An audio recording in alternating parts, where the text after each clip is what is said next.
மத்திய அரசின் ஜல்ஜீவன் மிஷன் திட்டத்தில் முறைகேடு நடந்ததாக கூறி தமிழகம் உள்ளிட்ட 7 மாநிலங்களுக்கு 129 கோடி ரூபாய் அபராதம் விதிக்கப்பட்டிருக்கு. பிரதமர் மோடி உத்தரவின் பெயர் இந்த நடவடிக்கை எடுக்கப்பட்டிருக்கு. இல்லம்தோறும் குழாய் இணைப்பு என்ற திட்டத்தின் அடிப்படையில் நாடு முழுவதும் வீடுகளுக்கு குடிநீர் இணைப்பு வழங்கும் ஜல்ஜீவன் மிஷன் திட்டம் செயல்படுத்தப்பட்டு வருது. 2028ஆம் ஆண்டு வரை இத்திட்டத்தை முடிப்பதற்கான காலக்கெடு நிர்ணயம் செய்யப்பட்டிருக்கு. இதற்கு மத்தியில் இந்த திட்டத்தின் பணிகள் அவ்வப்போது ஆய்வு செய்யப்பட்டு வரும் நிலையில் குஜராத், மகாராஷ்டிரா, கர்நாடகா போன்ற மாநிலங்களில் முறைகேடுகள் நடப்பதாக புகார் எழுந்தது. பிரதமர் மோடியின் கவனத்திற்கு இது கொண்டு செல்லப்பட்டிருக்கு. சம்பந்தப்பட்ட மாநிலங்கள் மீது கடுமையான நடவடிக்கைகள் எடுக்க அவர் உத்தரவு பிறப்பித்திருக்காரு. அதன் அடிப்படையில் அதிகபட்சமாக குஜராத் மாநிலத்திற்கு 120 கோடியே 65 லட்சம் ரூபாய் அபராதம் விதிக்கப்பட்டிருக்கு.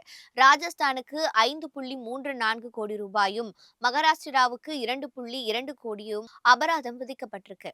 தமிழகத்திற்கு 3 லட்சம் ரூபாய் அபராதம் விதிக்கப்பட்டிருக்கு.